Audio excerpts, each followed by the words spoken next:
Today we're going to discuss mustard gas and its primitive form, chlorine gas, the signs of injury from the use of certain chemical weapons.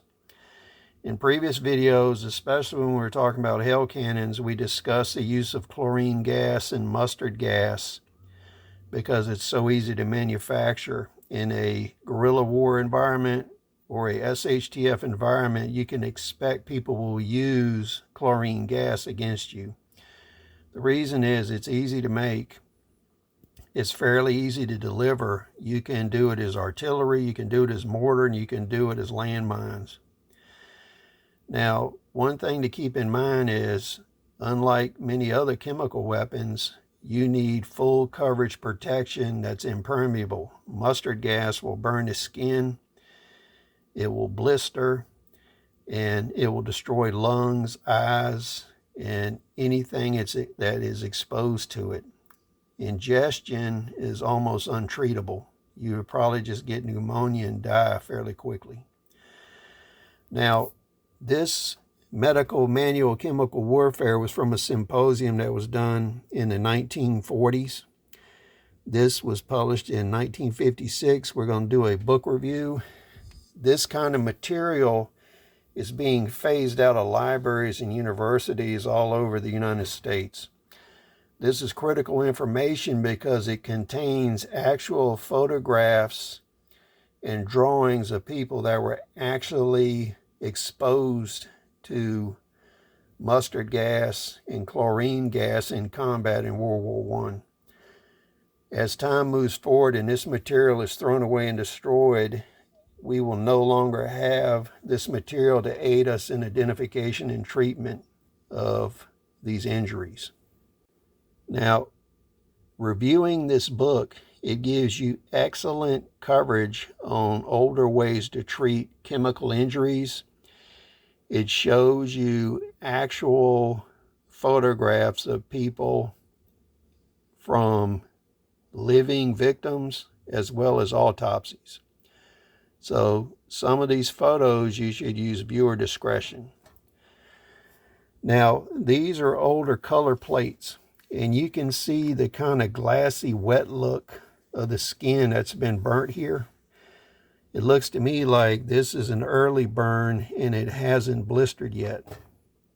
Now, mustard gas pretty much blinds instantly, and in World War I, they would use vomit gas first, and that way people would throw up in their gas mask and they couldn't get them on. So a lot of armies still have vomit gas that they would fire prior to using any type of chemical weapon or bioweapon they were going to use, because it makes the gas mask useless, because once you start vomiting and vomit in it, it won't work. Now, the other issue we have as time moves on, these color plates are deteriorating and you can't really preserve them. This is a detailed description of the effects of mustard gas on the eye. These are all drawings that were done from actual victims.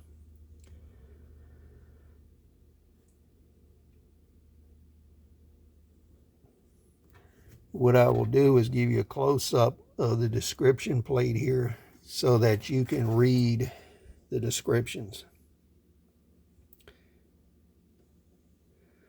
So we got figure 1, figure 2, figure 3, figure 4, figure 5 and 6.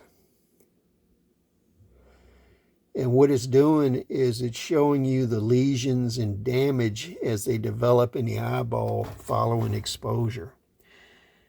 If you're in the medical field and you're handling mustard gas and chlorine gas victims, this is going to be critical diagnosis material. Now on this plate, we're seeing the actual blistering from mustard gas, where this hand was not protected by chemical gloves. This is an actual real hand that has been burnt. And what you got to keep in mind is you need full coverage when I was working with chlorine gas and chlorinated materials like this and corrosive gases, we would have 2 layers of surgical gloves that were taped to our suit, and then we'd have a heavy rubber overglove. So we had 3 layers of protection, because once your hands and your feet go, you're pretty much gone. Now, this plate is showing a foot, and of course this guy had socks and boots on, so you can see that mustard gas will penetrate leather, webbing, cotton, everything. So the protection of your feet with rubber booties is a definite necessity. Chlorine gas will take your feet out. Even if the rest of your body is protected, you become useless for further endeavors and activities. And you can see how deep, when these rupture, when these blisters rupture, you can see how deep the wounding is here. That's deep like a cut. So you're going well into the muscle level of the body, well below the skin here. Now, this last sheet, I covered the genital area for YouTube purposes, but you can see the yellow scalding in here. And this person is just starting to develop blistering. The genitals were exposed through the clothing, so he has burns on the genitals also. This is liquid mustard gas on the skin. So this is a liquefied product rather than totally gaseous, but it has the same effects. It's just more persistent. If you have a chemical weapon, you have basically 2 types. You have persistent and non-persistent, and persistent weapons are designed to remain functional in the field, some of them for up to 2 weeks. The issue you're going to have with chlorine gas is it contaminates everything. So 2 or 3 days after it's been used, you can still be burnt or ingested. So you need to use extreme caution. I would highly recommend that you find a copy of this book if you can, and if you can't, go to a library and copy the entire book. This is an excellent reference manual. These are things you'll never see anywhere else. Please share your thoughts. We'll see you on the next video.